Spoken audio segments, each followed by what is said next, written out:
A paz do Senhor, Deus abençoe, seja bem-vindo ao meu canal, eu sou a Viviane Ramos. Fica até o final que eu vou passar as perguntas e respostas. Dê o like, se inscreva aí, dê joinha mesmo, compartilhe os links do canal. Vamos lá, me ajuda a pregar a palavra de Deus por todo mundo. A lição 11 diz assim: a teologia de Eliú, o sofrimento é uma correção divina? Né? Essa pergunta, a teologia de Eliú.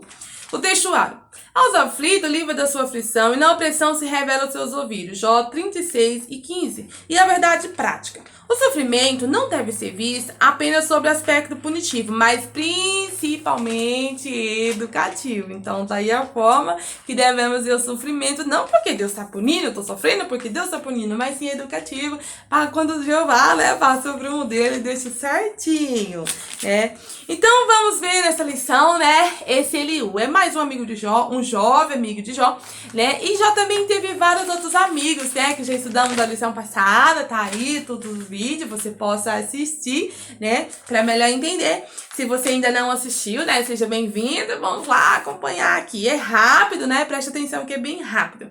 Diz então, né, o primeiro amigo de Jó foi o Elifaz. O Elifaz, né, ele falava que Jó estava sofrendo porque estava em pecado. O Bildade, né, já falava também que Jó estava em pecado oculto, tinha que confessar, né. E agora o Zofá ele comparou Jó com falta de sabedoria como um jumento, né, e que além disso tinha que confessar os pecados, sim, que tinha pecado escondido. Então todos eles acusavam e condenavam Jó, né, e eles achavam, né, principalmente o Elifaz, que os justos não sofrem, não passavam por aquilo, que se Jó fosse justo, Jó não estaria passando por aquilo, né. Então são formas erradas, ou seja, a teologia deles, né, aplicada a Jó, não se aplicou a Jó, porque Jó, ele era e continuou sendo um homem íntegro, fiel, temente a Deus, que desviava do mal. A prova de Jó, o sofrimento de Jó, era simplesmente um desafio entre Satanás, né, e Jó, que Deus permitiu Satanás tocar pra ver se blasfemava ou não. Deus já sabia que Jó não ia blasfemar, né, por isso que ele permitiu Satanás ir lá. E aí o Satanás foi derrotado, porque Jó falou: não saí do ventre da minha mãe, não voltarei pra lá, Deus me deu, Deus tomou, bendito seja o nome do Senhor. Ele não blasfemou, né, glória a Deus, aleluia.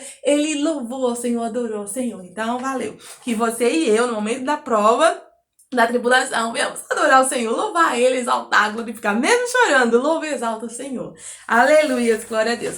Então vemos aqui, né, aqui no tópico 1, o sofrimento como uma forma de revelar Deus. Deus é soberano. Então nesse primeiro discurso, Eliú destaca a queixa de Jó, porque Deus não lhe respondera, ou seja, ele achava que Deus estava em silêncio, Jó estava passando por tudo aquilo, e que Deus não respondeu Jó, né? Era um momento ali de dor, de sofrimento, né? E ele achava, né, que o silêncio de Jó era porque Jó estava em pecado. Vamos lá ver aqui pecado. O 2.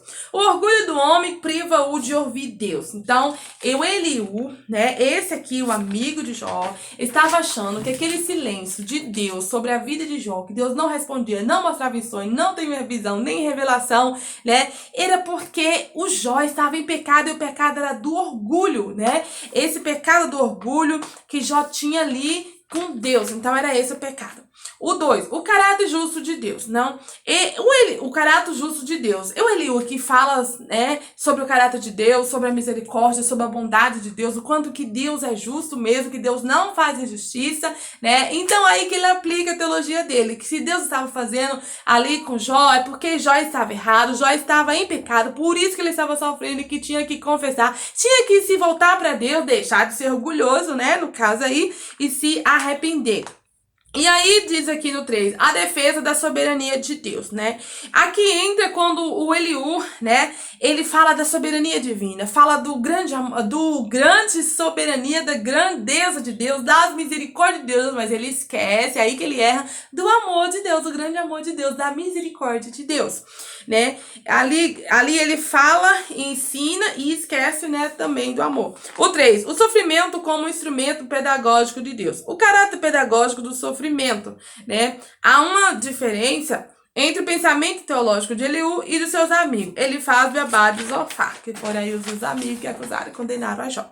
Então, acreditava que o sofrimento de Jó era por causa de um pecado cometido, ele da sua recusa de conhecê-lo. Foi o que eu já falei, né? Todos eles achavam, né, que Jó estava em pecado.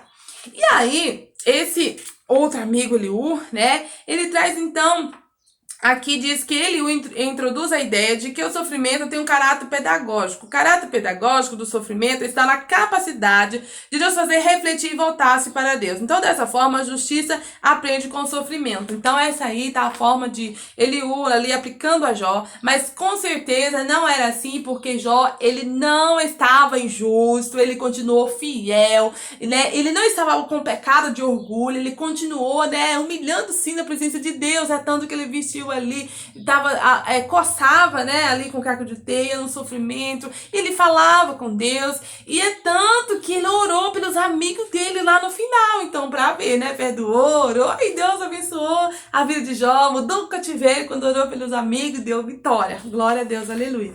O 2, adorando a Deus na tormenta. Esse aqui é o argumento de Eliú, tem por objetivo demonstrar a grandeza de Deus sobre a criação, como este fato deve fazer de que Jó o reconheça com grande louvor como tal.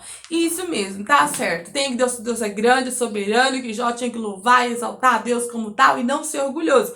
Ele erra quando ele fala, né, que Jó estava sendo orgulhoso, mas ele acerta aí nessa teologia como soberano Deus que temos que exaltar e glorificar. Exaltar mesmo de coração, adorar o Senhor Deus o Todo-Poderoso. E aí fala que Eliú encerra em mostrar, nesse aspecto, Eliú acerta em mostrar que a adoração e a murmuração não podem coexistir, são atitudes excludentes. Então, está aí nessa parte, ele acertou. O Jó 36, 6 e 13 ilustra a forma poética do pensamento de orador. É uma metáfora da situação do patriarca que, no meio da tormenta, em todos os seus impactos de estrondo, pode contemplar o caráter pedagógico do amor de Deus. Então, ele só errou a forma de não falar, né, do amor divino de Deus. Ou seja, né, ele queria falar, Jó, se arrepende, deixa de ser orgulhoso, se humilha perante Deus. Era isso que ele queria dizer.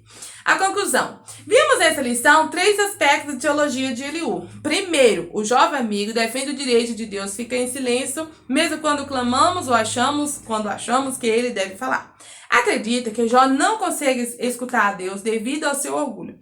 Entretanto, o equívoco de Eliú está de fato de associar o sofrimento do Jó ao pecado. Segundo ele, destaca que Deus tem todo o direito de ser soberano, como tal, age com justiça. Todavia, ele se equivoca em colocar essa soberania acima do seu amor, pois principalmente Deus é amor. E finalmente, Eliú vê no sofrimento um papel pedagógico. Então, Eliú errou quando falou, né, que chamou Jó de orgulhoso, que era o pecado do orgulho, que ele não conseguia ouvir Deus, né? E que Deus estava em silêncio, que Deus estava dando a enfermidade para mostrar para ele, né? Para ele então, né, ficar meio educativo, ficar se converter, né? E aí ele erra nessa parte. Os outros amigos errou mais ainda quando acusaram, condenaram, né? E queria ter que confessar seu pecado sem ele ter pecado. Então, foi o erro.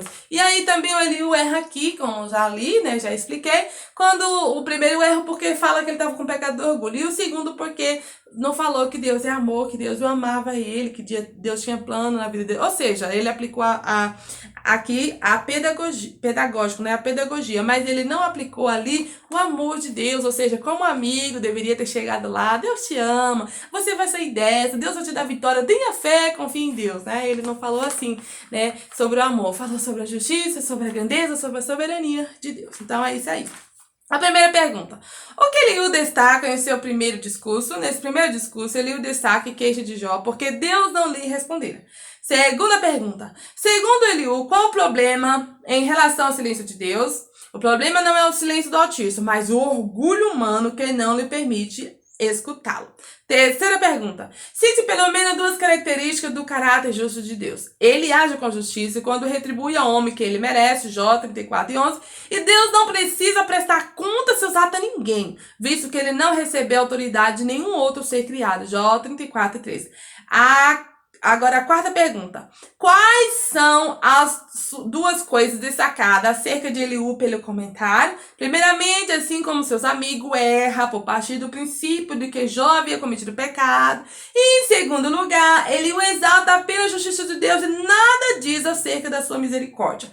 Quinta e última pergunta. Fala acerca de caráter pedagógico do sofrimento. O caráter pedagógico do sofrimento está na capacidade de nos fazer refletir e voltar-se para Deus. Então está aí as perguntas, respostas, a lição, né? Que não venhamos ser assim como um amigo de Jó, né? Se tiver nosso amigo sofrendo, não vamos acusar, condenar, mas vamos orar por ele, pedir para o Senhor perdoar, abençoar, sarar, curar, prosperar. Seja lá qual for a necessidade do seu amigo, problema, ora por ele, jejuma, consagra por ele, né? E vamos falar para Deus abençoar, restaurar, curar, libertar e fazer a obra. Vamos pedir para o Senhor abençoar e não vamos nem amaldiçoar e nem acusar e nem condenar. Então está aí a lição. Porque se falar do próximo, acusar, condenar, erra e peca, né? Mas graças a Deus que menos irmãos, os amigos de Jó pecou, Jó orou por eles, né? Glória a Deus, aleluia, perdoou, orou e o cativeiro de Jó mudou quando ele orou pelos seus amigos. Então vamos orar pelos nossos amigos, vamos orar por todos para Deus abençoar, proteger e prosperar, porque quando você pede para Deus abençoar o próximo, a bênção vem sobre a sua vida. Então é isso aí, a paz do Senhor, Deus abençoe.